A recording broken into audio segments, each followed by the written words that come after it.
तो चलिए दोस्तों, जितने भी छात्र एग्जाम देने वाले हैं बिहार बोर्ड से, यहाँ पे मैट्रिक का दोस्तों विज्ञान का काफ़ी इंपॉर्टेंट क्वेश्चन है दोस्तों। यहाँ से आप चाहे फर्स्ट पाली में दे रहे हो या फिर सेकंड पाली में, ठीक है, दोनों छात्रों के लिए वीडियोज काफ़ी इंपॉर्टेंट है। और जितने भी क्वेश्चंस मैं बता रहा हूँ यहाँ पे वो सारे के सारे वायरल टाइप क्वेश्चंस है, ठीक है।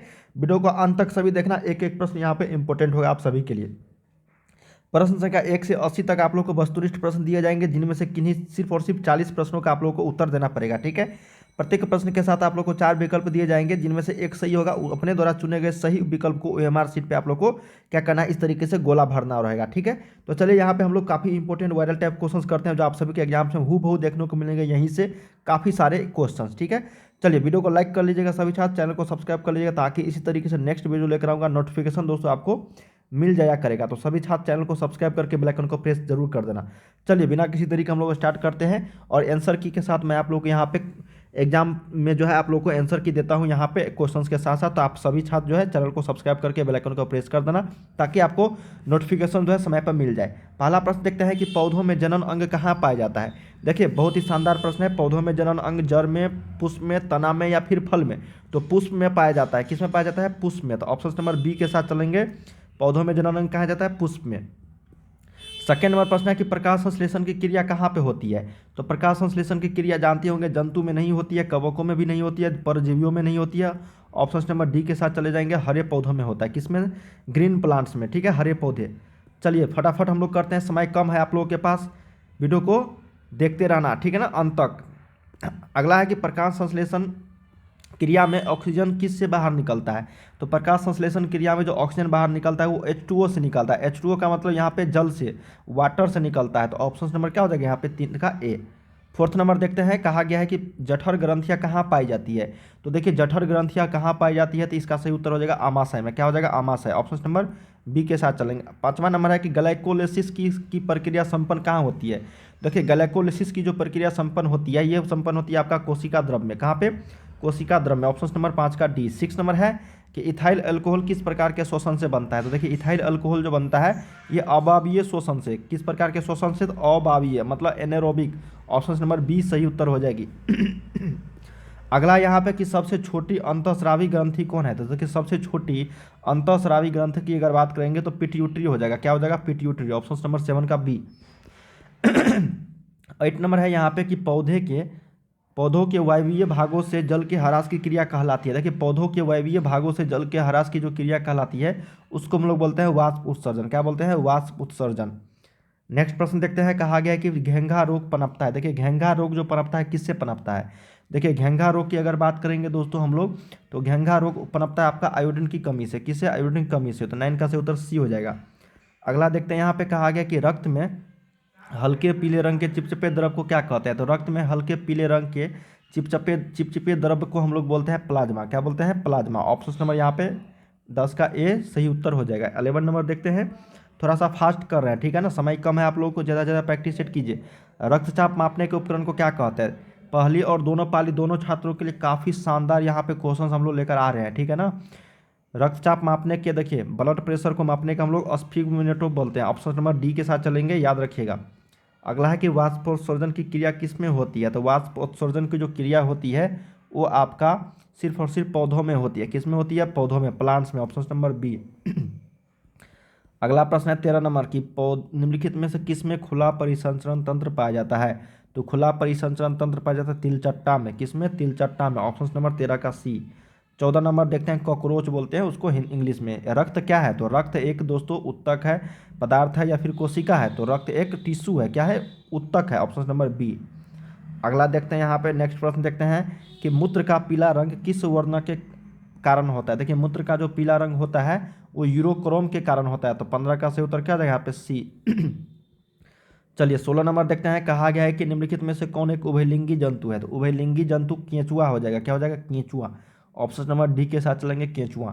नेक्स्ट देखते हैं, उभयचर हम लोग उभयलिंगी, ठीक है। अगला है कि यूरिया रक्त में कहाँ से प्रवेश करती है। तो यूरिया जो है रक्त में यकृत से प्रवेश करती है, लीवर से। ऑप्शन नंबर सी के साथ चलेंगे, 17 का। नेक्स्ट प्रश्न देखते हैं, यहाँ पे चुन चुन के जवाब देना है आप लोग को। 80 प्रश्न में सिर्फ और सिर्फ 40 का अपने ओएमआर शीट पे। अगला है कि जैव आवर्धन प्रदर्शित करने वाला रसायन क्या है। तो जैव आवर्धन जो है प्रदर्शित करने वाला रसायन जो है वो आपका डीडीटी है। क्या है? DDT. Option number B. Next है कि निम्नलिखित में से कौन सा जो एक प्राथमिक उपभोक्ता है, प्राथमिक उपभोक्ता की अगर बात करेंगे हम लोग तो हो जाएगा शाकाहारी। क्या हो जाएगा? शाकाहारी। 19 का बी। नेक्स्ट प्रश्न देखते हैं, कहा गया है कि निम्नलिखित में से कौन एक भूमिगत जल का उदाहरण है। तो भूमिगत जल का उदाहरण कौन सा है? कुआं है। क्या है? कुआं। तो ऑप्शन नंबर 20 का ए जो है ये करेक्ट हो जाएगी। नेक्स्ट प्रश्न देखते हैं, कहा गया है कि प्राकृतिक चुनाव द्वारा जीवों का विकास क्या कहलाता है। देखिए, प्राकृतिक चुनाव द्वारा जीवों का विकास कहलाता है डार्विनवाद। क्या कहलाता है? डार्विनवाद। ऑप्शन नंबर यहाँ पे सी जो है करेक्ट हो जाएगी। 22 हरे पौधे क्या कहलाते हैं। तो हरे पौधे जो है उत्पादक कहलाते हैं। क्या कहलाता है? उत्पादक, प्रोड्यूसर। ऑप्शन नंबर 22 का सी। नेक्स्ट प्रश्न देखते हैं, कहा गया कि अंड उत्सर्ग का कारण क्या है। तो देखिए, अंड उत्सर्ग का कारण अगर बनता है तो वो आपका FSH हार्मोन होता है। ऑप्शन नंबर यहाँ पे सी करेक्ट हो जाएगी। नेक्स्ट है यहाँ पे कि लैंगरहैंस की दूपिकाएँ कहाँ पाई जाती है। तो लैंगरहैंस की दूपिकाएँ जो पाई जाती है ये आपका अग्नाशय में पाई जाता है। ऑप्शन नंबर यहाँ पे सी जो है करेक्ट हो जाएगी। नेक्स्ट प्रश्न देखते हैं कि थायरॉक्सिन हार्मोन के संश्लेषण में निम्नलिखित में किसका होना आवश्यक होता है। देखिए, थायरॉक्सिन हार्मोन के संश्लेषण में उपयुक्त जो होता है ये आपका आयोडीन होता है। तो ऑप्शन नंबर 25 का डी करेक्ट हो जाएगी। 26 देखते हैं कि निश्चल कणिकाएँ कहाँ पाई जाती है। तो निश्चल कणिकाएँ जो पाई जाती है ये पाई जाती है आपका न्यूरॉन में। कहाँ पे? न्यूरॉन में। ऑप्शन नंबर सी के साथ चलेंगे। नेक्स्ट देखते हैं यहाँ पे कि मानव मस्तिष्क का वजन कितना होता है। तो मानव मस्तिष्क का जो वजन होता है ये 1.2 से 1.4 kg के बीच में होता है। तो 27 का सही उत्तर क्या हो जाएगा यहाँ पे? सी। 28 देखते हैं, कहा गया है कि निकट दृष्टि दोष अथवा दूर दृष्टि दोष के निवारण हेतु प्रयुक्त लेंस द्वारा बना प्रतिबिंब जो होता है वो क्या होता है। देखिए, निकट दृष्टि दोष अथवा दूर दृष्टि दोष के निवारण हेतु प्रयुक्त लेंस का तो दोनों होता है ना, ये वास्तविक भी होता है उल्टा भी होता है, ठीक है ना। तो 28 का सही उत्तर किसके साथ चलेंगे? डी के साथ चलेंगे, वास्तविक और उल्टा दोनों। नेक्स्ट है कि साइड मिरर के रूप में किसका प्रयोग होता है। तो उत्तल दर्पण का। बहुत ही वीवीआईपी प्रश्न है, याद रखिएगा। ऑप्शन नंबर यहाँ पे ए के साथ चलेंगे, उत्तल दर्पण हो जाएगा सही उत्तर।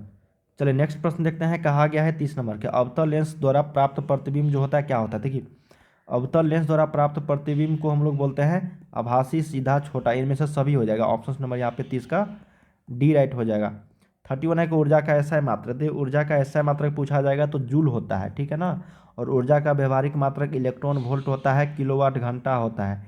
ये व्यवहारिक मात्रक हो गया। SI यूनिट पूछा जाएगा तो जूल होगा। 32 देखते हैं कि आकाश का नीला रंग होना किस परिघटना का परिणाम है। तो आकाश का नीला रंग होना ये परिणाम जो है परिकिरणन के, प्रकाश के परिकिरणन के कारण होता है। अगला है दोस्तों यहाँ पे नेक्स्ट प्रश्न कि सामान्य नेत्र के लिए सुस्पष्ट दृष्टि की न्यूनतम दूरी जो होती है वो 25 सेंटीमीटर होता है। तो ऑप्शन नंबर यहाँ पे सी करेक्ट हो जाएगी। और अधिकतम दूरी जो है वो होता है आपका अनंत। अधिकतम दूरी न्यूनतम 25। किसी उत्तल लेंस का फोकस दूरी इतना है तो उसकी क्षमता जो होगी कितनी होगी। तो उत्तल लेंस है ना, तो +2 डायोप्टर होगा। क्या होगा? +2 डायोप्टर। ऑप्शन नंबर 34 का डी। 35 है कि एक प्रिज्म कितने सतहों से गिरा होता है। तो 5 सतहों से गिरा होता है। तो 35 का सही उत्तर डी करेक्ट हो जाएगी। अगला है कि अभिनेत्र लेंस की फोकस दूरी में परिवर्तन किया जाता है किसके द्वारा। तो किसके द्वारा हम लोग करते हैं?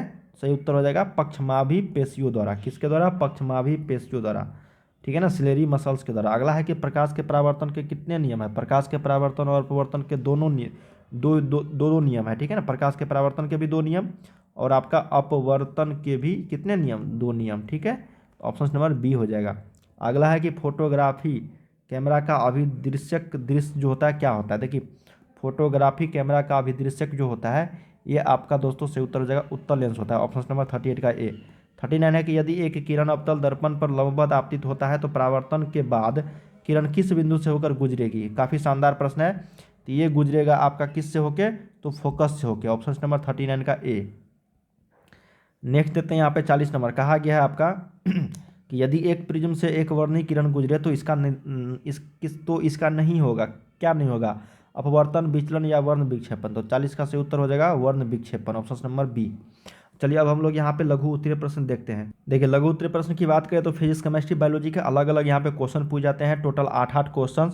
कहा गया किसी चालक का प्रतिरोध किन बातों पर निर्भर करता है। अनवीकरणीय ऊर्जा स्रोत क्या है, कोई 2 उदाहरण देना है। उत्तल लेंस और अवतल लेंस में उत्तल दर्पण अवतल दर्पण वाला भी पूछा जा सकता है। सरल सूक्ष्मदर्शी क्या होता है। विद्युत मोटर का क्या सिद्धांत होता है। एमीटर एवं वोल्टमीटर के बारे में बताना है। आँख की समंजन क्षमता का क्या तात्पर्य होता है। भूअश्मीय ऊर्जा क्या होता है, इसको आप लोग याद रख लीजिएगा। अब दीर्घ उत्तरीय प्रश्न की बात करें तो उत्तल लेंस या फिर उत्तल दर्पण इस तरीके के आप लोगों से पूछा जा सकता है सिद्ध करने के लिए। ठीक है, समझाए कि कैसे जल ऊर्जा को विद्युत ऊर्जा में बदला जा सकता है और जल ऊर्जा के 2 लाभ भी लिखना है आप लोगों को। चलिए अब केमिस्ट्री का बात कर रहे हैं। यहाँ पे केमिस्ट्री का क्वेश्चंस देख लेते हैं कि वन संपदा पर आधारित किन्हीं 2 उपयोग उद्योगों का नाम बताना है। निम्नांकित के इलेक्ट्रॉनिक बिंदु संरचना बना है H2S और F2 का, इसको आप लोग देख लेना है। नेक्स्ट देखते हैं यहाँ पे कि निम्नांकित अभिक्रियाओं में उपचयित तथा अपचयित होने वाले पदार्थों की पहचान करना है। 4 यहाँ पे दिए गए हैं दोस्तों, 2 आपको इक्वेशन इसमें बताना है। अगला है कि अवक्षेपण अभिक्रिया से आप क्या समझते हैं, उदाहरण देकर समझाना है। एकल विस्थापन अभिक्रिया क्या होता है, चिप्स की थैली में कौन सी गैस भरी होती है और क्यों होती है, विरंजक चूर्ण क्या होता है, इसका रासायनिक नाम एवं सूत्र का उपयोग लिखना है, निस्तापन और जारण में क्या अंतर होता है। दीर्घ उत्तरीय की बात करेंगे तो देखिए जस्ता या फिर लोहे के मुख्य एस्क ये दोनों पूछता ही जाता है, या फिर कॉपर कोई भी पूछा जा सकता है आप लोगों से, तो इसको आप लोगों को ध्यान में रखना है। अगला है कि हाइड्रोजनीकरण अभिक्रिया क्या होता है, उसको ध्यान में रखना है। बायोलॉजी का देख लेते हैं। कहा गया कि प्रकाश अनुवर्तन क्या होता है, पोषण की परिभाषा देना है आप लोगों को। अगला है कि गुणों का संचरण एक से दूसरी पीढ़ी में कैसे होता है। रक्त प्लेटेट्स की रक्त जमने में क्या भूमिका होती है, आनुवांशिक गुण से आप क्या समझते हैं। परितंत्र में अपमार्जकों की क्या भूमिका होती है, ओजोन परत के क्षय का कारण लिखना है आप लोगों को। ठीक है ना। अगला है कि मानव मूत्र के अवयवों की प्रतिशत मात्रा क्या है, इसको आप लोगों को देख लेना है। अब यहाँ पे देखो बायोलॉजी से 2 प्रश्न देंगे। लाल रक्त कोशिका तथा श्वेत रक्त कोशिका में अंतर बताना है, या फिर उत्तक संवर्धन क्या है, यह कैसे संपन्न होता है, 5 नंबर का प्रश्न रहता है। ठीक है, तो दोस्तों हम लोगों ने यहाँ पे टोटल ऑब्जेक्टिव और सब्जेक्टिव के बारे में बता दिया। इस तरीके के काफ़ी सारे वीडियोज लेकर आने वाले हैं इस चैनल की ओर से, तो वीडियो को लाइक कर लीजिएगा सभी छात्र, चैनल को सब्सक्राइब करके बेल आइकन को प्रेस कर देना। चलिए हम लोग मिलते हैं अगली वीडियो में, तब तक के लिए आप लोग तैयारी करते रहिए, समय बहुत ही कम है। ठीक है।